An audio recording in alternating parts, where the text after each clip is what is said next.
Hi everyone, I am Richa and you are watching Parcham. आज के session में एक बहुत इंपॉर्टेंट और इंटरेस्टिंग टॉपिक डिस्कस करने वाले हैं, दैट इज यूनाइटेड नेशंस या फिर संयुक्त राष्ट्र। कई बार न्यूज़ में, करंट अफेयर्स में आप सुनते होंगे यूएन में ये मीटिंग हुई है, या फिर आप बात करते हो वर्ल्ड बैंक की, आप बात करते हो यूनिसेफ की, आप बात करते हो यूनेस्को की, वो सब इस यूनाइटेड नेशन का पार्ट है, उससे एसोसिएटेड एजेंसीज हैं।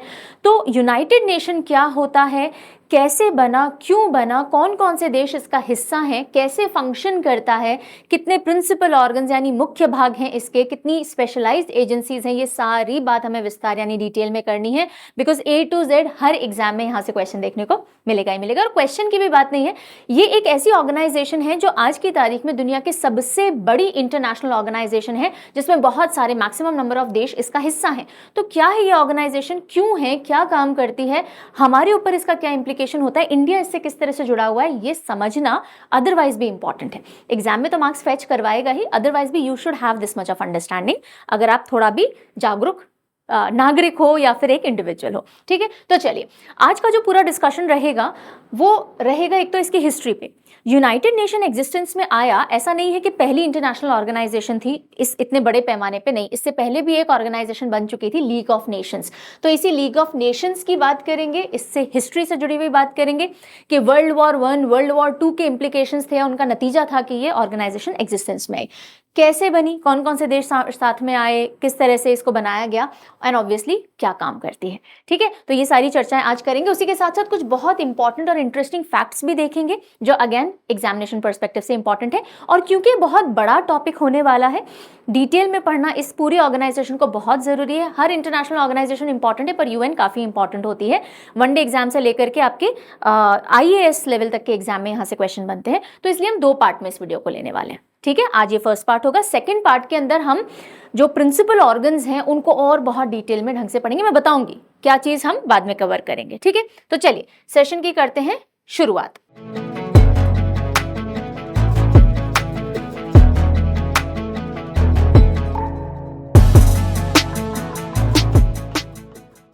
यूनाइटेड नेशन के इंट्रोडक्शन यानी संयुक्त राष्ट्र है क्या, अगर आप में से किसी को कुछ पता ही नहीं है, बहुत से बच्चे होंगे जो जानते ही नहीं होंगे, तो बिल्कुल बेसिक से मैं आपके लिए शुरुआत करूंगी। यूनाइटेड नेशन होता क्या है? संयुक्त राष्ट्र यानी बहुत सारे नेशंस यूनाइट हो रहे हैं, संयुक्त हो रहे हैं। अब इंटरनेशनल इंटरगवर्नमेंटल ऑर्गेनाइजेशन है, इंटरनेशनल है, अलग अलग देश साथ में आ रहे हैं और उनकी सरकारें साथ में आ रही हैं, गवर्नमेंट साथ में आ रही है, सो इंटरगवर्नमेंटल हो गया। कब बना था? 1945 के अंदर। कब बना था? 1945। सबसे पहला क्वेश्चन मैं आपसे करूंगी, बताइए यूएन डे कब आता है? 1945 के अंदर ही यूएन डे को भी ऑब्जर्व किया गया था, पहला यूएन डे। आता कब है वो आप मुझे बताएंगे। ठीक है, जिस दिन यूएन एग्जिस्टेंस में आया, चार्टर उसका एग्जिस्टेंस में आ गया, उस दिन यूएन डे होता है। बताइए, इसका आंसर आज की वीडियो में मिलेगा, पर अभी के लिए ट्राई कीजिए। सो 1945 में ये एग्जिस्टेंस में आता है। अब देखो जरा, अगर आप थोड़ा बहुत भी वर्ल्ड हिस्ट्री से परिचित होगे तो वर्ल्ड वॉर 2 का समय चल रहा था। वर्ल्ड वॉर 1 1914 से लेके 1918 तक जाती है, वर्ल्ड वॉर 1। वर्ल्ड वॉर 2 की अगर हम बात करें तो 1939 से लेकर के 1945 तक जाती है, राइट। सो ये सितंबर 1945, 2 सितंबर को फाइनली जापान ने जब सरेंडर किया था, तो ये जो फाउंडेशन हुआ है इसका, ये 1945 में यानी वर्ल्ड वॉर के आसपास ही हुआ है। तो इसी से हमें समझ में आता है इसके पर्पस क्या रहे होंगे, क्यों आई है एग्जिस्टेंस के अंदर। इंटरनेशनल पीस और सिक्योरिटी लाने के लिए कि भाई अब वर्ल्ड वॉर नहीं होनी चाहिए, हम 2 वर्ल्ड वॉर झेल चुके हैं, अब तीसरी नहीं होनी चाहिए। इकोनॉमिक एंड सोशल डेवलपमेंट के लिए 2 वर्ल्ड वॉर झेलने के बाद में पूरी दुनिया की स्थिति इकोनॉमिकली बिल्कुल सब कुछ बंटाढार हो रखा था, एवरीथिंग वाज एट कोलैप्स।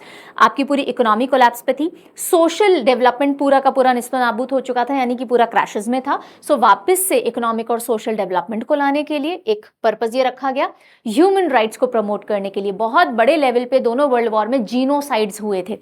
एक पर्टिकुलर कम्युनिटी या धर्म या रिलीजन के लोगों को बड़े पैमाने पे मारा गया था। तो ह्यूमन राइट्स, जो बेसिक इंसान के राइट्स होते हैं, उसको प्रमोट करने के लिए 3 ऑब्जेक्टिव के साथ में इसकी शुरुआत की गई थी। चार्टर अभी जब हम देखेंगे तो 4 पिलर्स बोले गए हैं, बताए गए हैं यूएन के, वो हम देखेंगे, पर मोटे मोटे तौर पे मेन पर्पस यही थे कि वापस से वॉर नहीं होना चाहिए, पीस को कोई भी डिस्ट्रक्शन नहीं मिलना चाहिए, सोशल ह्यूमन डेवलपमेंट होना चाहिए, ह्यूमन राइट्स प्रिजर्व और प्रमोट होने चाहिए। ठीक है जी। अब देखिए, जब इसकी शुरुआत की गई 1945 के अंदर, तो कितने देश थे जो साथ में आए थे? आज की तारीख की अगर हम बात करें तो 193 मेंबर्स हैं। कितने मेंबर्स हैं यूएन में? How many member nations are there? So 193 members हैं आज एज ऑन 2023। लेकिन तब 1945 की बात करें तो 51 ओरिजिनल मेंबर्स थे। India was also a part of it. Okay, so 51 original members के साथ में इसकी शुरुआत होती है। कौन से मेंबर देश थे? ये वो मेंबर देश थे जो जर्मनी और जापान के अगेंस्ट लड़े थे और जिन्होंने यूएन डिक्लेरेशन पे साइन किया था। मैं अभी सब समझाती हूँ, समझ धीरे धीरे पूरी कहानी जब हिस्ट्री के हम बिल्डअप करेंगे ना तो समझ में आएगा।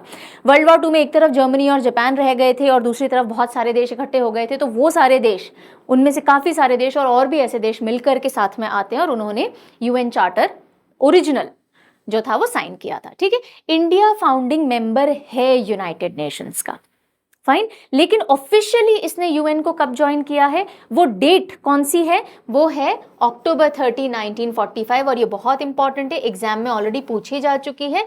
एसएससी एग्जाम में सीधा सीधा सवाल आया था, India officially joined UN on which date.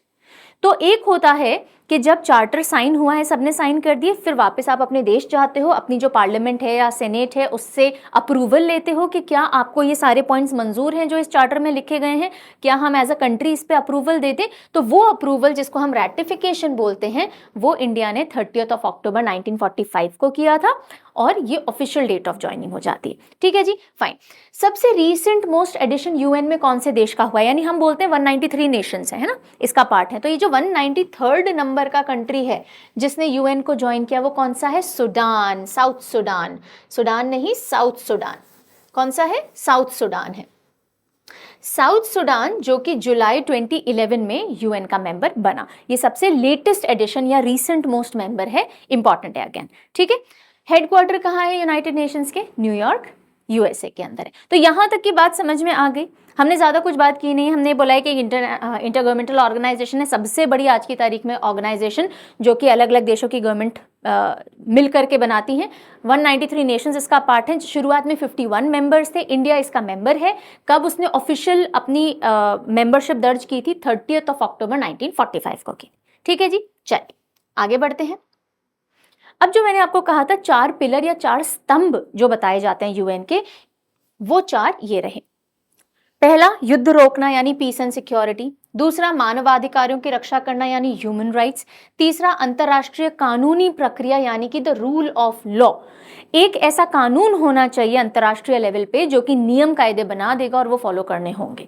Okay, human rights हम डिस्कस कर चुके हैं, पीस एंड सिक्योरिटी हम डिस्कस कर चुके हैं। और चौथा है सामाजिक और आर्थिक विकास यानी कि social and economic development. So peace and security, human rights, the rule of law and development, ये 4 पिलर्स थे। कभी आपसे पूछ लिया जाए what were the 4 pillars, so these are the 4 pillars.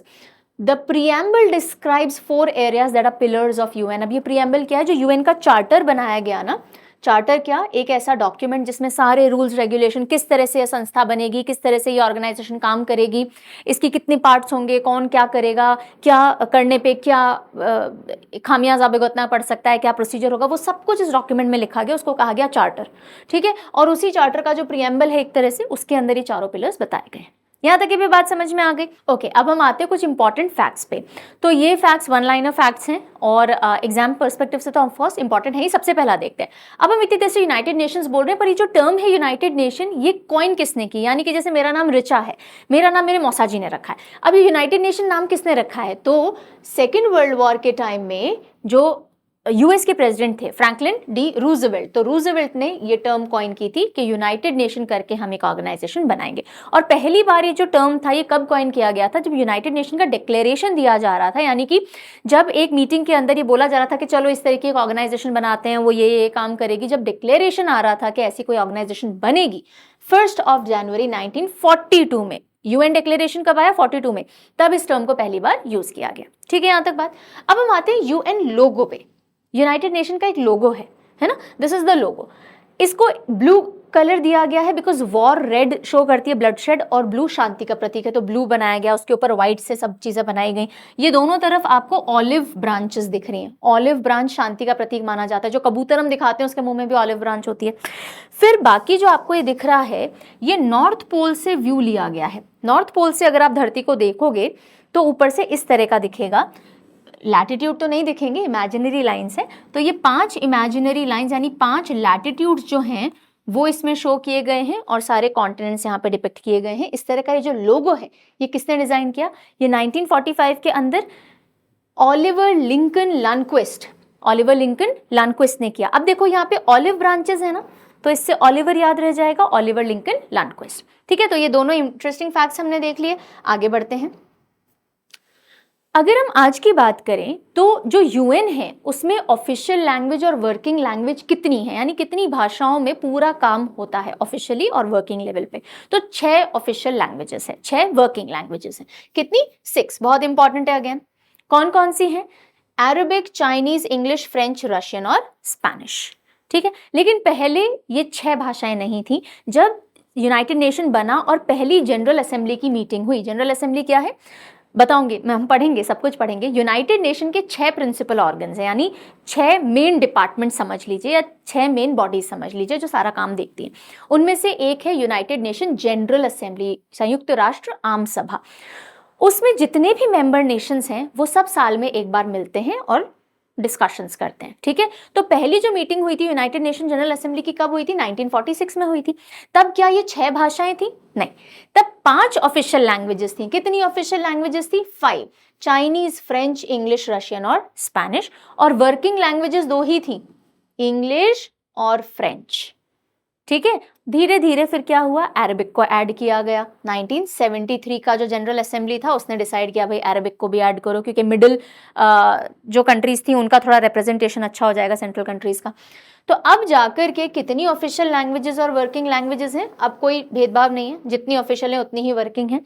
Scarf कैसे याद रख सकते हो? Scarf. Spanish, Chinese, Arabic, Russian और फ्रेंच। और इंग्लिश कहाँ गया? वो तो ऑब्वियस ही है ना, इसलिए हमने डाला नहीं। ठीक है, नहीं तो यहाँ पे ई डाल दो, इंग्लिश के बिना तो काम होगा भी नहीं ना। सो स्कार्फ ऐसे आप याद रख सकते हो। और अगर आपको थोड़ी भी वर्ल्ड हिस्ट्री की थोड़ी भी नॉलेज होगी तो भी आप ध्यान रख सकते हो। देखो मेजर पार्टीज कौन सी थी वर्ल्ड वॉर 2 के बाद में, जिन्होंने जो रूलिंग पार्टी जिसको हम बिग या मेजर प्लेयर्स बोलेंगे कंट्रीज या नेशंस के तौर पे, यूके, यूएस, रशिया, चाइना भी उभर के आ गया था। और अगर हम बात करें फ्रांस वाज देयर, तो इन ये नेशंस जो भाषाएं बोलते थे उन्हीं को ऑफिशियल लैंग्वेजेस रख दिया गया। यूके यूएस के अंदर इंग्लिश चलती थी, देन फ्रांस के अंदर फ्रेंच हो गई, उसके अलावा चाइना में चाइनीज हो गई, स्पेन काफी सारी जगह बोली जाती थी। This is how things got into place. ठीक है जी, चलिए नेक्स्ट देखते हैं। अभी तक की हिस्ट्री में जब से यूनाइटेड नेशन बना है 1945 से लेकर के 2023 तक एक ही बार ऐसा हुआ है कि किसी देश ने यूएन से अपनी मेंबरशिप वापस ली हो। ठीक है, तो यूनाइटेड नेशन से कौन सा एक देश है जिसने अपनी मेंबरशिप वापस ली थी, हालांकि वापस जुड़ भी गया वो आकर के, वो था इंडोनेशिया। कौन सा था? Indonesia. So the only country ever, important है, the only country ever to withdraw from United Nations, Indonesia. कब? 1965 में। 66 में वापस आके जुड़ गए थे ये। और मलेशिया को यूएन सिक्योरिटी काउंसिल जो है, सिक्योरिटी काउंसिल भी एक मेन ऑर्गन है, सो प्रिंसिपल ऑर्गन है। सिक्योरिटी काउंसिल में मलेशिया को आप पार्टिसिपेट करवा रहे हो, यानी उसको एक मेंबर बना रहे हो, उसको लेकर के इंडोनेशिया को कोई मुद्दा था और इसके चलते इसने अपनी मेंबरशिप विड्रॉ कर ली थी, लेकिन फिर थोड़े महीनों बाद में वापस आ गया था। ठीक है, so only country to ever withdraw from United Nation was Indonesia 1965। Okay, अब देखिए यूनाइटेड नेशन की जितनी भी स्पेशलाइज्ड एजेंसीज हैं, जैसे कि हम बात करें यूनिसेफ एक है, वर्ल्ड ट्रेड ऑर्गेनाइजेशन हो गया, यूनेस्को हो गया, इंटरनेशनल लेबर ऑर्गेनाइजेशन हो गया, इस तरह की बहुत सारी एजेंसीज हैं जो कि यूनाइटेड नेशन के साथ मिल करके अलग अलग एरियाज में काम करती हैं। तो अगर हम पूरे यूएन की बात करें, उसके एसोसिएटेड एजेंसीज की बात करें, डिविजन्स की बात करें, तो कई बार नोबेल प्राइज मिल चुका है यूएन के से रिलेटेड ऑर्गेनाइजेशंस को। लेकिन अगर हम बात करें अकेले प्रॉपरली यूनाइटेड नेशंस को, United Nation as an organization, उसको एक बार नोबेल पीस प्राइज मिला है। और वो नोबेल पीस प्राइज उस साल यूएन ने अपने सेक्रेटरी जनरल के साथ शेयर किया था। यूएन का जो सेक्रेटेरिएट होता है ना, उसको हेड करते हैं, या हम बोल दें कि पूरा जो एडमिनिस्ट्रेटिव हेड होता है यूनाइटेड नेशन का, वो सेक्रेटरी जनरल होता है। ठीक है, जो सारा एडमिनिस्ट्रेटिव वर्क देखेगा वो सेक्रेटरी जनरल होता है। तो यूनाइटेड नेशन और उसके जो सेक्रेटरी जनरल थे उस समय, कौन? कोफी अन्नान, बहुत पॉपुलर रहे ये कोफी अन्नान। इन दोनों ने नोबेल पीस प्राइज 2001 में यानी 2001 में शेयर किया था for their work for a better organized and more peaceful world. तो एक क्वेश्चन पूछा जा सकता है कि एक बार यूनाइटेड नेशन को नोबेल पीस प्राइज मिला है, एज एन ऑर्गेनाइजेशन। कौन से साल में मिला है? 2001 में मिला है। किसके साथ शेयर किया है? कोफी अन्नान के साथ में शेयर किया है। ठीक है, चलिए, तो ये कुछ इंटरेस्टिंग फैक्ट्स हो गए। अब हम वापस आ जाते हैं हिस्ट्री ऑफ यूएन पे। अब देखिए, हम इतने टाइम से बोल रहे हैं कि यूनाइटेड नेशन एग्जिस्टेंस में आया क्योंकि वर्ल्ड वॉर 2 के बाद में बहुत बुरे हालात थे, इकोनॉमिकली, सोशली, ह्यूमन लेवल पे, और हर तरह से बर्बादी थी, और वर्ल्ड वॉर दुनिया नहीं झेल सकती, इसके लिए यूनाइटेड नेशन को एग्जिस्टेंस में लाया गया। ठीक है, तो यही बात अब हम देखेंगे कि इसकी शुरुआत कैसे होती है। हालांकि अगर आपको यूएन कैसे बना समझना है तो इसके प्रीकर्सर ऑर्गेनाइजेशन को भी समझना चाहिए, that is league of nation, और जो हम समझेंगे इसके बाद में। तो हम वर्ल्ड वॉर 2 से कहानी शुरू कर रहे हैं, फिर हम वर्ल्ड वॉर 1 वाली कहानी पे जाएंगे, क्योंकि तब हम लीग ऑफ नेशन समझेंगे। ठीक है, अभी हम क्या समझ रहे हैं? वर्ल्ड वॉर 2 एंड होने पे है और यूनाइटेड नेशंस की शुरुआत हो रही है, ये अब हम कहानी समझेंगे। तो एक थोड़ा सा आपको ब्रीफिंग दे देती हूँ वर्ल्ड वॉर 2 के बारे में। वर्ल्ड वॉर 2 की शुरुआत कब होती है, क्यों होती है, और खात्मा कब होता है? जिन बच्चों को नहीं पता उनको ये थोड़ा पता होगा तो चीजें दिमाग में स्टोर करना इजी हो जाएगा। 1 सितंबर 1939, जर्मनी बहुत ज़्यादा पहले से परेशान है क्योंकि वर्ल्ड वॉर 1 हार चुका था। उसके बाद जब लीग ऑफ नेशन बना है उसके साथ अच्छा ट्रीटमेंट नहीं किया गया, उसने लीग ऑफ नेशन छोड़ भी दिया, और काफ़ी सारे देश वापस से एक दूसरे के ऊपर अपना कंट्रोल बनाना शुरू कर रहे थे। तो इस बार जर्मनी ने फुल फ्लेजेड हिटलर की लीडरशिप में अपना एक्सपेंशन करना चालू किया, और इसने पोलैंड को इन्वेड किया 1 सितंबर 1939 को। जर्मनी ने पोलैंड पे अटैक कर दिया, इससे वर्ल्ड वॉर 2 की होती है शुरुआत। फिर चलती रहती है और फाइनली कब जाके खत्म होती है? ये खत्म होती है 2 सितंबर 1945 को, जब जापान लास्ट में हथियार डाल देता है। तो आखिर की अगर मैं पोजीशन की बात करूं तो जर्मनी और जापान 2 ही देश रह जाते हैं। इटली भी इनके साथ था पर वो वापस बाकी सब में मिल जाता है। तो जर्मनी और जापान एक तरफ रह जाते हैं, बाकी सारे देश मोटे मोटे तौर पे एक तरफ हो जाते हैं। तो उन सबको मिलाकर के एलाइड पावर्स कहा जाता है। तो एक्सिस पावर्स में कौन रह गया? पहले जर्मनी, इटली, जापान थे, लेकिन इटली भी इनका साथ छोड़ देता है और एलाइज में आकर के मिल जाता है। तो एक तरफ जर्मनी और जापान रह जाते हैं और एक तरफ सारे एलाइज आ जाते हैं, UK, US, France, Italy, then your Soviet Union, और चाइना भी इसमें शामिल होता है, और बहुत सारे और देश, मोर देन 20 नेशंस यहाँ पे इनका साथ दे रहे होते हैं। तो एक्सिस पावर्स वर्सेस एलाइज का ये पूरा जंग होता है, जिसमें कौन जीतता है? एलाइज जीत जाते हैं।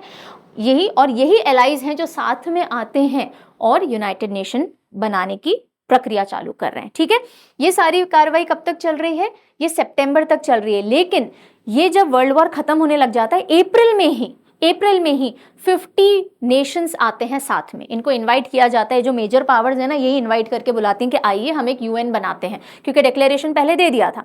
तो 50 कंट्रीज गैदर होती हैं। ठीक है, 51 नहीं, इनिशियल यूएन चार्टर पे साइन 51 कंट्रीज ने किया है, लेकिन अभी 50 कंट्रीज गैदर हो रही है। क्यों? क्योंकि ये जो पोलैंड है, अभी इसकी सरकार वगैरह बहुत क्लियर नहीं थी, तो ये आया नहीं, ये बाद में साइन करेगा। ये 51 मेंबर्स में रहेगा, लेकिन अभी आएगा नहीं सैन फ्रांसिस्को कॉन्फ्रेंस में। ठीक है, तो आप समझिए कहानी क्या चल रही है। Towards the end of world war 2, यानी जब वर्ल्ड वॉर 2 खात्मे की तरफ आ रहा है। वर्ल्ड वॉर 2 खत्म कब हुआ? सितंबर में हुआ, लेकिन टुवर्ड्स द एंड क्यों कहा गया? क्योंकि ये बात चालू हो गई है 25 अप्रैल से, 25 अप्रैल 1945 से। ठीक है, सो 50 कंट्रीज गैदर होते हैं। कहाँ गैदर होते हैं? सैन फ्रांसिस्को, कैलिफोर्निया के अंदर। क्यों गैदर होते हैं? सैन फ्रांसिस्को कॉन्फ्रेंस के लिए। किस चीज से रिलेटेड कॉन्फ्रेंस है? यूनाइटेड नेशन की कॉन्फ्रेंस है, इंटरनेशनल ऑर्गेनाइजेशन बनाने के लिए। तो ये सारे देश, 50 कंट्रीज के लोग करीब 9 वीक्स तक वहीं रहते हैं, सैन फ्रांसिस्को में ही। सैन फ्रांसिस्को को क्यों चूज किया जाता है? बिकॉज वो बहुत एक अच्छे हब की तरह डेवलप हो रखा था, उसकी कनेक्टिविटी बहुत अच्छी थी बाकी सारे देशों से, एयर कनेक्टिविटी अच्छी थी, तो हर कोई आ सकता था, डेवलप्ड एरिया था, तो इसलिए सैन फ्रांसिस्को को चूज किया गया। और 25 अप्रैल से 26 जून 1945 तक ये सारे लोग वहीं रहते हैं और एक चार्टर बनाने के ऊपर काम करते हैं। चार्टर यानी ऐसा डॉक्यूमेंट जो कि पूरा कच्चा चिट्ठा, एक बैकबोन या एक ढांचा बना देगा कि यूएन काम कैसे करेगा। ओके, और वो यूएन चार्टर बन करके रेडी होता है। कब? वो चार्टर बन करके रेडी होता है आपका 26 जून 1945 को।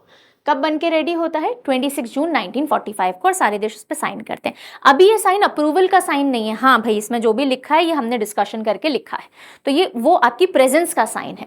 सो यूएन चार्टर साइन होता है 26 जून 1945 को। बहुत इंपॉर्टेंट डेट नहीं है। इंपॉर्टेंट क्या है?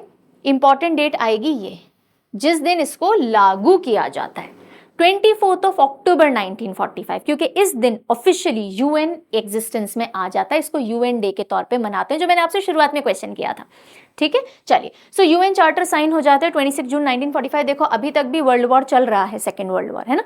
सो लेकिन जर्मनी निकल चुका है, क्योंकि 30 अप्रैल को हिटलर ने सुसाइड कमिट कर लिया, ऐसा बोला जाता है, सुसाइड कमिट कर लिया। तो 7 मई के आसपास जर्मनी हथियार डाल देता है, सिर्फ अभी जापान लड़ रहा है। ओके, जापान जाके कब सरेंडर करेगा? 2 सितंबर को करेगा, एटॉमिक बॉम्ब विस्फोट वगैरह के बाद में। ठीक है, तो यूएन चार्टर साइन हो जाता है। फिर क्या होता है, एक्चुअली चार्टर साइन होना और चार्टर ऑफिशियली लागू होना, इन दोनों के बीच में गैप क्यों होता है, ये समझो, ये कई जगह काम आएगी इन्फॉर्मेशन।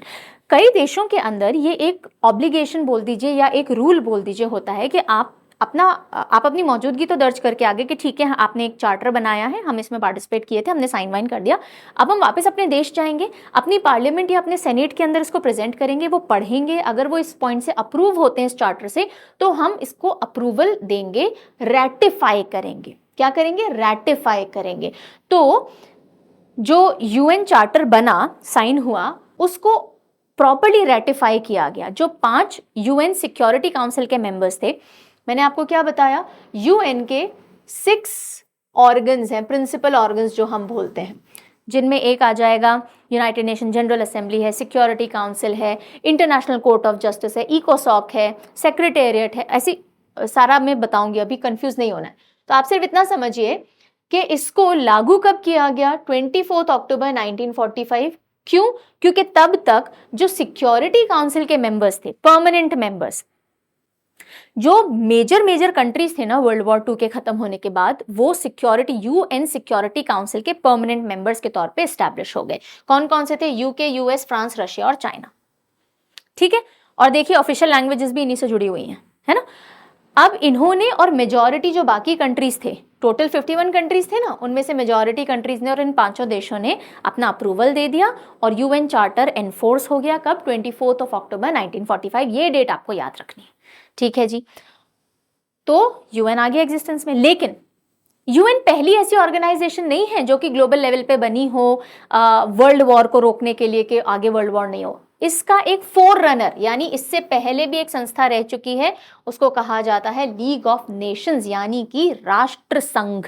ये संयुक्त राष्ट्र है, यूनाइटेड नेशंस, इससे पहले लीग ऑफ नेशंस रह चुका है। यहां तक की बात समझ में आ गई कि वर्ल्ड वॉर 2 के एंड में आते आते जर्मनी, जापान थे, उनके अगेंस्ट जो भी कंट्रीज थे जिन्होंने यूनाइटेड नेशन डिक्लेरेशन एक्सेप्ट किया था और जर्मनी जापान के अगेंस्ट लड़े थे, वो सब, उनमें से 51 कंट्रीज साथ आते हैं, न्योता देकर के बुलाया जाता है बेसिकली। यूके, यूएस, फ्रांस, ये सारी कंट्रीज उनको बुलाती हैं, रशिया, कि आइए बैठते हैं साथ में, इस तरह की एक ऑर्गेनाइजेशन बनाते हैं। इसमें ऑब्वियसली जर्मनी को, जापान को तो हिस्सेदारी नहीं दी गई, उनको बहुत बाद में ज्वाइन करवाया गया, ठीक है। लेकिन यूएन के बनने से भी पहले एक संस्था थी, एक ऑर्गेनाइजेशन थी, and that was league of Nations. तो यूएन की बात करें और लीग ऑफ नेशंस की बात ना करें, ये अधूरा रह जाएगा, ठीक है। अब हमने वर्ल्ड वॉर 2 के बाद यूएन बना है, तो वर्ल्ड वॉर 1 के बाद लीग ऑफ नेशन कैसे बना, क्यों बना और फेल क्यों हुआ? यूएन आज भी चल रहा है, 1945 में बना, आज तक भी चल रहा है। लीग ऑफ नेशंस क्यों नहीं चल पाया? क्या प्रॉब्लम आई? 1919 में इसकी कहानी की शुरुआत होती है, 46 में ये डिसॉल्व हो जाता है। क्यों? क्या रीजन से ये फेल हुआ? ओके, तो ये सब जल्दी से समझ लेते हैं। कहानी हम शुरू करेंगे वर्ल्ड वॉर 1 से। ये दोनों ऑर्गेनाइजेशन वर्ल्ड वॉर की वजह से बनी है। वर्ल्ड वॉर 1 की शुरुआत होती है और उसका खात्मा होता है ट्रीटी ऑफ वर्से पे। ट्रीटी ऑफ वर्से, तो ट्रीटी ऑफ वर्से के कारण ही लीग ऑफ नेशंस बनता है। तो ये ट्रीटी ऑफ वर्से इंपॉर्टेंट है, ये इस वॉर को भी फॉर्मली एंड करती है और लीग ऑफ नेशंस को भी बनाती है, ठीक है जी। चलिए, तो वर्ल्ड वॉर 1 पे आ जाओ। वर्ल्ड वॉर 2 की बात नहीं कर रहे हैं, उससे भी पहले वर्ल्ड वॉर 1 की शुरुआत कब होती है? 1914 में होती है, 1914 में होती है। तो यहाँ पे आप हिस्ट्री और सब कुछ, पॉलिटी, इंटरनेशनल रिलेशन, स्टैटिक, सब साथ में पढ़ते जा रहे हो। 28 जून 1914 वॉर की शुरुआत नहीं हो रही है, लेकिन एक इवेंट होता है जिसकी वजह से वर्ल्ड वॉर शुरू होगी। इसके 1 महीने बाद वर्ल्ड वॉर शुरू होगी, लेकिन एक इवेंट होता है 28 जून 1914 को। क्या इवेंट होता है? Arc Duke Francis Ferdinand Austria Hungary के हैं, वो और उनकी वाइफ की हत्या कर दी जाती है। आर्क ड्यूक जो है ये फ्रांसिस फर्डिनेंड, ये ऑस्ट्रिया हंगरी जो पूरा जो एक क्या बोले, साम्राज्य बोले, किंगडम बोले था, उसके एयर, यानी कि अब उसके अगले उत्तराधिकारी राजा बनने वाले थे। सो इनका कर दिया जाता है असैसिनेशन, इनकी हत्या कर दी जाती है। और जिन्होंने हत्या की उनका रिलेशन सर्बिया से देखा जाता है कि भाई वो सर्बिया के थे और वो नहीं चाहते थे कि ये एयर बने। एयर यानी HEAIR, उत्तराधिकारी। तो क्या होता है, एक महीने बाद यानी 28 जुलाई 1914 जो ऑस्ट्रिया हंगरी है वो वॉर कर देता है सर्बिया पे। इतना क्यों रुके, इतना क्यों रुके, इसके पीछे मैं बता देती हूँ फटाफट से कि ऑस्ट्रिया हंगरी हाथों हाथ कर सकते थे वॉर, लेकिन सर्बिया को बैकअप मिल गया किसका, रशिया, रशियन फेडरेशन का, जो बहुत पावरफुल नेशन था। ठीक है, तो रशियन फेडरेशन ने बैकिंग कर दी सर्बिया की। फिर ऑस्ट्रिया हंगरी सोच रहा है अब मैं क्या करूं, तो ऑस्ट्रिया हंगरी को किसकी बैकिंग मिली, जर्मनी की, जर्मनी की अनकंडीशनल सपोर्ट कि अगर आप वॉर में उतरना चाहते हो उतर जाओ, हम आपके पीछे खड़े हैं। तो यहां एक मेजर प्लेयर आ जाता है जर्मनी, यहां एक मेजर प्लेयर आ जाता है रशिया। और जब जैसे ही ऑस्ट्रिया हंगरी सर्बिया के ऊपर अटैक करते हैं, रशिया आ जाता है। रशिया के फिर जो एलाइज हैं, फ्रांस है, ग्रेट ब्रिटेन है, वो भी कूद जाते हैं। ठीक है, तो इस तरह से काफी सारे देश इस युद्ध की चपेट में आते हैं और युद्ध चलता रहता है, चलता रहता है। ठीक है, कब तक चलता है, 11 नवंबर 1918, 4 साल से भी ज्यादा फर्स्ट वर्ल्ड वॉर चलता है। और 11 नवंबर 1918 को जर्मनी आर्मिस्टिस साइन करता है, हथियार डाल रहे हैं हम, और वर्ल्ड वॉर 1 का एंड होता है। ठीक है, अब ये जो 4 साल से ज्यादा युद्ध चला, ये सेंट्रल पावर्स और एलाइड पावर्स के बीच का युद्ध है। देखो एलाइड पावर्स वही हैं जो सेकेंड वर्ल्ड वॉर में भी आपको दिखी, कुछ और जुड़ भी गई उसमें, हालांकि चाइना पहले नहीं था, बाद में जुड़ गया। सेंट्रल पावर्स में कौन कौन आ रहा है, ये ऑस्ट्रिया हंगरी, इसको बैक करता हुआ जर्मनी। सबसे बड़ा कौन था, इधर जर्मनी आ गया, ऑस्ट्रिया हंगरी आ गया, बुल्गारिया आ गया, ऑटोमन एम्पायर वगैरह चलते थे उस समय, है ना। और एलाइड पावर्स में कौन है, रशिया आ गया, उसके जो साथी मतलब जो उनको सपोर्ट करने वाले, फ्रांस हो गए, ग्रेट ब्रिटेन हो गया, इटली हो गया, जापान हो गया, यूएस बाद में आता है, युद्ध में बहुत जल्दी नहीं आता, 1917 के आसपास आता है, पर यूएस भी पार्टिसिपेट कर लेता है। तो ये सारे एलाइड पावर्स आ गए। कौन जीतता है, सेंट्रल पावर्स जीतती हैं या एलाइड पावर्स जीतती हैं, एलाइड पावर्स जीतती हैं वर्ल्ड वॉर 1। लेकिन जो नुकसान हुआ पूरी दुनिया का, 16 मिलियन से भी ज्यादा लोग मारे गए, सिविलियंस भी और भी, इकोनॉमिक, सोशल, हर तरह से बहुत नुकसान झेलने को मिलता है। ठीक है, तो अब इसके नतीजा क्या होता है, देखिए ये 28 जुलाई से 11 नवंबर तक ये पूरा वाकया चलता है। अब देखिए जून 1919 में वर्ल्ड वॉर 2, जर्मनी ने हथियार कब डाल दिए हैं, जर्मनी ने हथियार 1918 में डाल दिए हैं, ओके, नवंबर 1918 के अंदर। अब हम बात कर रहे हैं जून 1919 की, कुछ महीनों बाद की। एग्जैक्टली अगर आप ये डेट देखो तो जून 28 1914 में फर्डिनेंड आर्कड्यूक की हत्या की गई थी। एग्जैक्टली 5 साल बाद क्या होता है, ट्रीटी ऑफ वर्सेल साइन की जाती है, ट्रीटी ऑफ वर्सेल साइन की जाती है। और इसको पेरिस पीस कॉन्फ्रेंस भी कहा जाता है, बिकॉज पेरिस पीस कॉन्फ्रेंस के लिए सब आते हैं, वहां पे जो डॉक्यूमेंट साइन हुआ उसको ट्रीटी ऑफ वर्सेल कहा जाता है। लेकिन इससे ऑफिशियल एंडिंग हो गई। देखो हथियार तो डाल दिए थे 1918 के अंदर, लेकिन ऑफिशियल कि भाई अब जो जर्मनी है ना बाकी और किसी के साथ युद्ध में पार्टिसिपेट नहीं करेगा। ऐसा नहीं है कि मैं इस पे अब अटैक कर दूं, उस पे अटैक कर दूं क्योंकि मुझे प्रतिशोध लेना है, मुझे बदला लेना है, नो। तो ट्रीटी ऑफ वर्से ने क्या किया, उसको बांध दिया। लेकिन ट्रीटी ऑफ वर्से के लिए जो पेरिस पीस कॉन्फ्रेंस की गई, इसमें कई देश आए, उसमें जर्मनी को बुलाया ही नहीं गया। जो नेगोशिएशंस हो रहे थे उसको पार्टिसिपेट करवाया नहीं गया। उसके ऊपर सीधे सीधे एक तरह से जबरदस्ती थी कि आपको ट्रीटी ऑफ वर्से साइन करनी ही पड़ेगी, बिकॉज आप हार चुके हो, आपके पास ऑप्शन नहीं है। तो जहां काफी बड़ी बड़ी पावर्स आई, उन्होंने डिस्कशंस किए इस पेरिस पीस कॉन्फ्रेंस के दस्तावेज में, ट्रीटी ऑफ वर्से में क्या हम पॉइंट डालेंगे नहीं डालेंगे। उन्होंने जर्मनी के ऊपर सीधे सीधे इंपोज किया कि आप पहले तो रिस्पॉन्सिबिलिटी लीजिए कि जो पूरा वर्ल्ड वॉर हुआ है ना आपकी वजह से हुआ है, जितना भी नुकसान होगा काफी कुछ आपको भरपाई उसकी करनी पड़ेगी। देन आपके ऊपर काफी सारे सैंक्शंस लगाए जाएंगे। तो जर्मनी को एक तरफा बांध दिया गया, राइट। और उसको ऑप्शन नहीं था, तो जर्मनी को हालांकि नेगोशिएशंस में पार्टिसिपेट नहीं करवाया, फोर्सफुली उससे फाइनल ट्रीटी साइन करवाई गई। सो ट्रीटी ऑफ वर्से कब साइन होती है, 1919 में होती है। लेकिन ये इंप्लीमेंटेशन में कब आती है, लागू कब की जाती है, 10 जनवरी 1920 ट्रीटी ऑफ वर्से साइन होती है और लीग ऑफ नेशंस एग्जिस्टेंस में आता है। लीग ऑफ नेशंस क्या है, वही देश साथ में आएंगे और प्लेज करेंगे कि भाई सब, इसमें जर्मनी को भी हिस्सा बनाया गया, लीग ऑफ नेशन का हिस्सा जर्मनी भी है, राइट, लेकिन जबरदस्ती है। ट्रीटी ऑफ वर्से पे जबरदस्ती साइन किया गया। यहां तक की कहानी समझ में आ गई। वर्ल्ड वॉर 1 की शुरुआत होती है 1914 से, ठीक है। 1918 के अंदर जर्मनी हथियार डाल देता है, लेकिन ऑफिशियली जब ट्रीटी ऑफ वर्से साइन होती है 1919 में और जो इम्प्लीमेंट होती है 1920 में, तब हम बोलते हैं कि भाई formal closure of world war 1 मिला है। 1920 में लीग ऑफ नेशंस बनता है, जिसमें काफ़ी सारे देश साथ में आते हैं और वो ये प्लेज करते हैं कि भाई अब हम वॉर वगैरह नहीं हो, इसके लिए कदम उठाएंगे। लेकिन ये फेल क्यों हो जाता है, इससे रिलेटेड कुछ और इंपॉर्टेंट फैक्ट्स भी देखते हैं। ठीक है, तो अब हम बात किसकी करेंगे, लीग ऑफ नेशन की। तो अगर हम कहें पहली इंटरनेशनल ऑर्गेनाइजेशन, ऐसी पहली इंटरनेशनल ऑर्गेनाइजेशन जो वॉर रोकने के लिए बनाई गई हो बड़े लेवल पे, वो यूनाइटेड नेशंस नहीं था, वो लीग ऑफ नेशंस था। ठीक है, एक ऑर्गेनाइजेशन जो कि फर्स्ट वर्ल्ड वॉर के दौरान कंसीव किया गया। 1990 treaty of versus Paris peace conference के तहत उसको एग्जिस्टेंस में लाया गया। ऑफिशियली ये 10 जनवरी 1920 में एग्जिस्टेंस में आई, जब ट्रीटी ऑफ वर्से फोर्स में आ गया। लीग ऑफ नेशन 1920 से 1946 तक काम करती है। अब आप ध्यान दीजिएगा डेट पे, यूनाइटेड नेशन बन जाता है 1945 अक्टूबर, 24 अक्टूबर टू बी प्रिसाइज, और लीग ऑफ नेशन चल रहा है 1946 तक। तो थोड़े टाइम तक ये दोनों ऑर्गेनाइजेशन को एग्जिस्ट करती हैं। सेकेंड वर्ल्ड वॉर हो गया, लीग ऑफ नेशन फेल हो गया। क्यों? क्योंकि देखिए, इसने अपने सारे मेंबर्स के लिए रूल बनाया था, भाई कोई किसी पे अटैक नहीं करेगा, बहुत सारे रूल्स बनाए गए थे। लेकिन धीरे धीरे क्या हुआ, जापान ने एक टेरिटरी हथियाने के लिए, चाइना की एक छोटी सी टेरिटरी हटाने के लिए अपने कदम उठा लिए। लीग ऑफ नेशन ने ज़्यादा कोई एक्शन नहीं लिया। इटली ने अगेन अपना एक्सपेंशन बढ़ाने के लिए कुछ स्टेप्स लिए। लीग ऑफ नेशन ने ज़्यादा कुछ मेजर कार्रवाई नहीं की। तो बहुत सारे देश जो इसके मेंबर थे, उनका भरोसा लीग ऑफ नेशंस पे से हटने लग गया, क्योंकि जो कोर पावर्स थी, जो बिग पावर्स थी, वो हर केस में बोलती नहीं थी, उनको अपने बेनिफिट भी देखने थे। हर ऐसे देश के अगेंस्ट वो एक्शन नहीं लेना चाहती थी जो कि उनका एलाय भी हो। ठीक है, तो ये जो ऑर्गेनाइजेशन बनाई गई थी लीग ऑफ नेशन, उसका इंटेंशन अच्छा था, लेकिन सारे मेंबर्स उसके इंटेंशंस और उसके रूल्स पे काम करने में फेल हो गए। तो धीरे धीरे क्या हो गया, जो मेंबर्स थे वो लीग ऑफ नेशन छोड़ के जाने लग गए। जर्मनी ने भी 1933 या 35 के अंदर लीग ऑफ नेशन छोड़ दिया। फिर धीरे धीरे धीरे वर्ल्ड वॉर ब्रेकआउट हो ही गया 1939 के अंदर। सो लीग ऑफ नेशन का जो एक पर्पस था कि ये पहली ऐसी इंटरगवर्नमेंटल ऑर्गेनाइजेशन थी जो इंटरनेशनल कोऑपरेशन, इंटरनेशनल पीस और सिक्योरिटी के लिए बनाई गई थी, जिसको यूनाइटेड नेशन का प्रेडेसेसर यानी उसके पहले की संस्था कहा जाता है।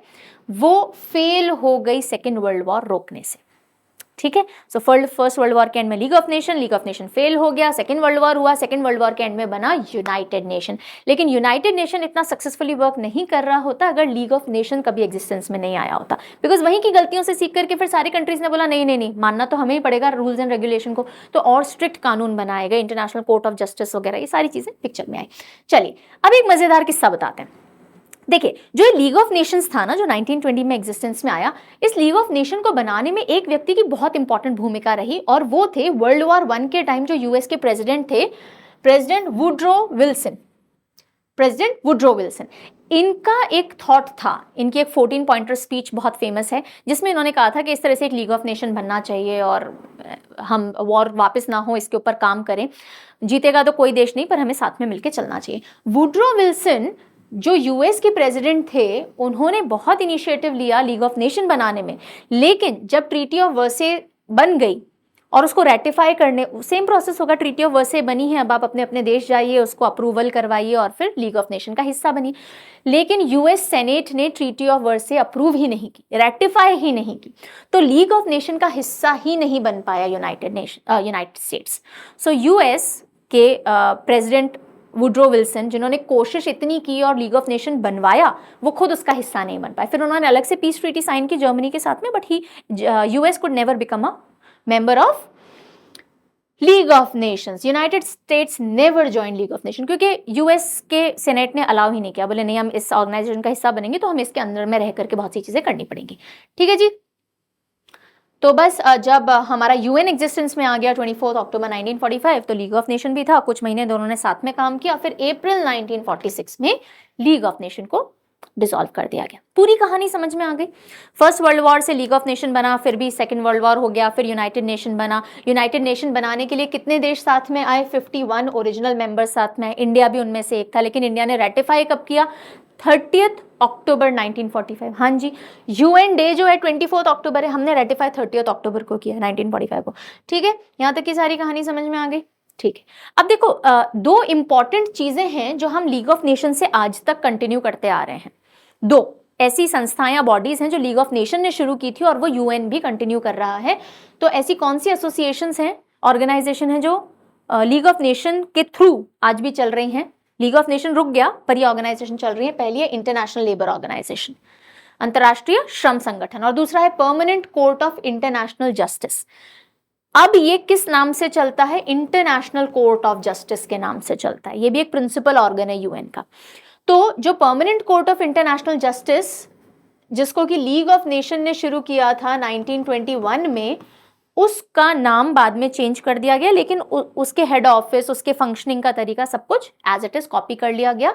इंटरनेशनल कोर्ट ऑफ जस्टिस के तौर पे उसको अडॉप्ट कर लिया गया। ये जो दोनों ऑर्गेनाइजेशन थी ना, ये इंडिपेंडेंट थी, ये लीग ऑफ नेशन के अंडर में नहीं आती थी, लेकिन इनके लिए बजट वहीं से आता था। ठीक है, तो अगर हम आईएलओ की बात करें, ट्रीटी ऑफ वर्साय के अंदर ही इसको बनाया गया 1919 में। इसका मेन काम क्या था? लेबर कंडीशंस और इंटरनेशनल रूल्स बनाए जाएं जिससे लेबर कंडीशंस इंप्रूव हो सकें। ओके, और ये आज भी फंक्शन कर रही है। दूसरी, जो permanent court of international justice था, ये था। अब नया क्या है? इंटरनेशनल कोर्ट ऑफ जस्टिस, अंतर्राष्ट्रीय न्यायालय जिसे हम बोलते हैं। तो इसको लीग ऑफ नेशन ने 1921 में बनाया था। इंटरनेशनल लेबर ऑर्गेनाइजेशन कब बनी थी? 1919 में ही बनी थी, ट्रीटी ऑफ वर्साय जब साइन हुई थी उसी के साथ। लेकिन इंटरनेशनल कोर्ट ऑफ जस्टिस 1921 में बना था। इसके हेडक्वार्टर्स कहाँ है? कहाँ है ये इंटरनेशनल कोर्ट ऑफ जस्टिस? आज की तारीख में इसको हम क्या बोलते हैं? International Court of justice. Hague, Netherlands के अंदर इसके हेड ऑफिस है। पूरा यूनाइटेड नेशन न्यूयॉर्क से फंक्शन करता है, लेकिन अकेला ये एक प्रिंसिपल ऑर्गन है यूएन का, इंटरनेशनल कोर्ट ऑफ जस्टिस, जो कि हेग नीदरलैंड से फंक्शन करता है। जब ये पीसीआईजे था तो भी ये हेग नीदरलैंड से ही फंक्शन करता था। ये ऑफिशियली 1946 में पीसीआईजे एग्जिस्टेंस में नहीं रहा, और इंटरनेशनल, क्योंकि international Court of justice already function कर रहा था। ठीक है जी, लेकिन एज इट इज इसका जो स्टेट्यूट है वो यूज कर लिया गया, इसको रिप्रोड्यूस कर दिया गया। ओके, तो ये जो पूरी कहानी आज मैंने सुनाई, it was more descriptive so that आपको अच्छी खासी एक अंडरस्टैंडिंग डेवलप हो जाए कि यूनाइटेड नेशन क्यों बना, किस लिए बना, क्या ऑब्जेक्टिव लेकर के बना, इससे पहले जो ऑर्गेनाइजेशन थी लीग ऑफ नेशन वो क्यों बनी, वो क्यों फेल हुई, ये सारा बैकड्रॉप आपको समझ में आ जाए। ठीक है, तो this was more of a history. अब जो हम बात करेंगे, मतलब अभी तक हम पास्ट के बारे में ज्यादा डिस्कशन कर रहे थे, अब हम बात करेंगे प्रेजेंट फंक्शनिंग सारी चीजों की कैसे हो रही है उसके बारे में। ठीक है, how it is working. So like I told you, मैं इतनी देर से आपको बोल रही हूं कि जो यूनाइटेड नेशन है उसके 6 प्रिंसिपल ऑर्गन्स हैं, यानी कि पूरा यूएन इन 6 मेजर बॉडीज के थ्रू फंक्शनिंग में आता है। So what are the 6 principal organs of United Nations? जल्दी से हम देखते हैं। पहला है जनरल असेंबली, जिसे हम आम सभा भी बोलते हैं।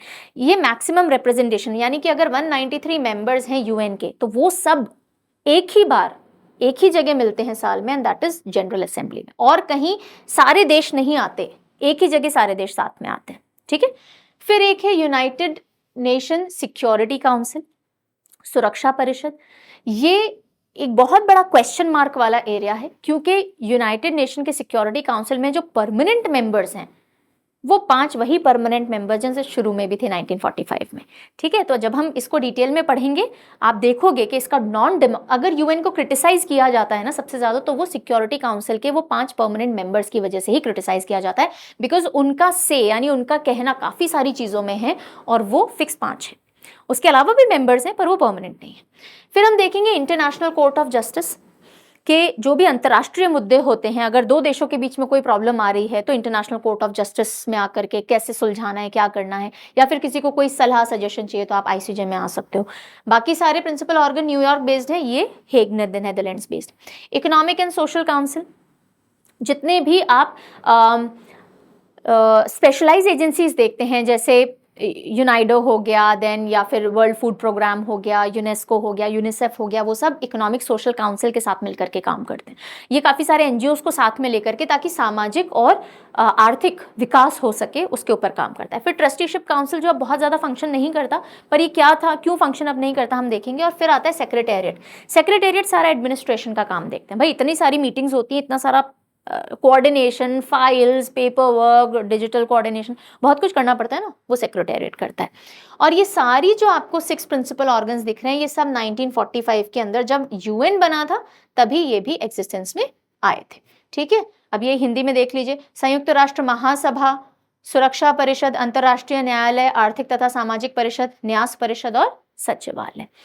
अब ये क्या होते हैं, कैसे फंक्शन करते हैं, ये सब कुछ हम डिटेल के अंदर, बिकॉज बहुत इंपॉर्टेंट है ये समझना, वो हम सेकंड सेशन में कंटिन्यू करेंगे, पर अभी जाना नहीं है बिकॉज आपके लिए क्वेश्चंस हैं और इसके बाद भी कुछ एक चीज है जो मुझे आपको बतानी है।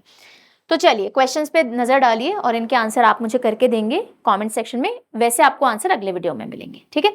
How many times India has been a member of UNSC, United Nations Security Council, यानी कि सुरक्षा परिषद जो है उसमें इंडिया कितनी बार मेंबर बन चुका है। यूएनएससी के अंदर टोटल 15 मेंबर्स होते हैं, 5 परमानेंट मेंबर्स होते हैं और 10 नॉन परमानेंट मेंबर्स होते हैं, ठीक है। तो इन 10 नॉन परमानेंट मेंबर में इंडिया कई बार अपने आप को रिप्रेजेंट कर चुका है। कितनी बार कर चुका है आपसे पूछा जा रहा है। लास्ट जो हमारा यूएनएससी मेंबरशिप थी 2021 और 2022, क्योंकि 2-2 साल के लिए होती है ये, तो ये थी। अब आप बताइए टोटल कितनी बार हम मेंबर बन चुके हैं। Next question, what are the official languages of International Court of Justice. मैंने आपको यूएन जनरल असेंबली की तो ऑफिशियल लैंग्वेजेस बता दी, ठीक है, लेकिन अब मैं बात कर रही हूँ इंटरनेशनल कोर्ट ऑफ जस्टिस की, अंतरराष्ट्रीय न्यायालय की 2 ऑफिशियल लैंग्वेजेस हैं, 6 नहीं है, 2 ऑफिशियल लैंग्वेजेस हैं। आपसे पूछा जा रहा है वो कौन सी 2 हैं, बताइए। Who was the first secretary, first नहीं, फर्स्ट ही आएगा, who was the first secretary general of UN, United nation के पहले महासचिव कौन थे। ये बहुत सिंपल सवाल है, तीनों सिंपल है वैसे, पर कोशिश कीजिए आंसर करने का, ये मुझे आपको बताना था। अब जो अगला सेशन आएगा वो बहुत पावर पैक्ड, बहुत इंपॉर्टेंट होगा, क्योंकि छोटे छोटे पॉइंटर्स बहुत सारे आपको मिलेंगे, क्योंकि हम 6 प्रिंसिपल ऑर्गन्स डिटेल में डिस्कस करेंगे, जिसमें से 3 तो बहुत ही ज्यादा इंपॉर्टेंट है। एक हमारी जनरल असेंबली, ओके, दूसरा security council, most important security council क्यों विवाद में रहता है, किस तरह से फंक्शन करता है, किस तरह से आप मेंबर्स चूज करते हो, इसको नॉन डेमोक्रेटिक फीचर क्यों बोला जाता है यूनाइटेड नेशंस का, क्यों इंडिया भी चाह रहा है कि या बहुत से देश हैं फॉर दैट मैटर चाहते हैं कि जो 5 परमानेंट मेंबर्स हैं ना, इनको चेंज किया जाए भाई, और लोगों का रिप्रेजेंटेशन भी डाला जाए। वीटो पावर होती है इनके पास, एक भी इंसान अगर इन 5 मेंबर्स में से एक भी अगर कंट्री मना कर दे तो वो काम ही नहीं होता यूएन के अंदर। तो ये हम सब देखेंगे। उसके बाद of course international Court of justice, international Court of justice के अंदर भी 15 जजेस होते हैं, उसमें से एक इंडियन जज भी बैठते हैं।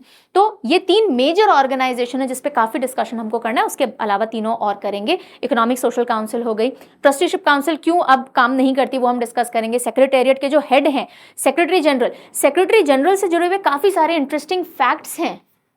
पहले सेक्रेटरी जनरल कौन थे, उसके अलावा ऐसे सेक्रेटरी जनरल जो कि ऑफिस में उनकी डेथ हो गई, इन द सेंस जब वो काम कर रहे थे, ही वॉज ऑन ड्यूटी, तब उनकी डेथ हो गई। पहले अफ्रीकन एशियन ओरिजिन के, अफ्रीकन एंड अरब ओरिजिन के सेक्रेटरी जनरल कौन थे, पहले ब्लैक सेक्रेटरी जनरल कौन थे। तो ये सारे डिस्कशन हमने करने हैं। पहले नोबेल या कितने सेक्रेटरी जनरल्स को नोबेल प्राइज मिल चुका है, ये सब एग्जाम ओरिएंटेड है। उसके अलावा हम कुछ PYQs और MCQs भी प्रैक्टिस करेंगे, जो प्रीवियस ईयर्स में क्वेश्चन आ रखे हैं पूरे यूनाइटेड नेशन से, या फिर जो प्रैक्टिस MCQs आप कर सकते हैं। सो काफी पावर पैक्ड सेशन होने वाला है, जल्दी ही लेकर के आएंगे। जुड़े रहिएगा परचम के साथ। कोई भी डाउट है अभी आज जो हमने पढ़ा उससे रिलेटेड आप पूछ सकते हो। PDF जो होगा, इन दोनों ही सेशन का एक कॉमन PDF आपको अवेलेबल करवाएंगे, ताकि आपको बार बार ना लेना पड़े और सारा मैटर आपको एक जगह मिल जाए। parchamclasses.in ये वेबसाइट पे आपको मिल जाएगा, ठीक है। सो आज के लिए इतना ही, जल्दी ही मिलते हैं सेकेंड सेशन के अंदर, when we will be discussing all of this. Take good care of yourself, bye bye.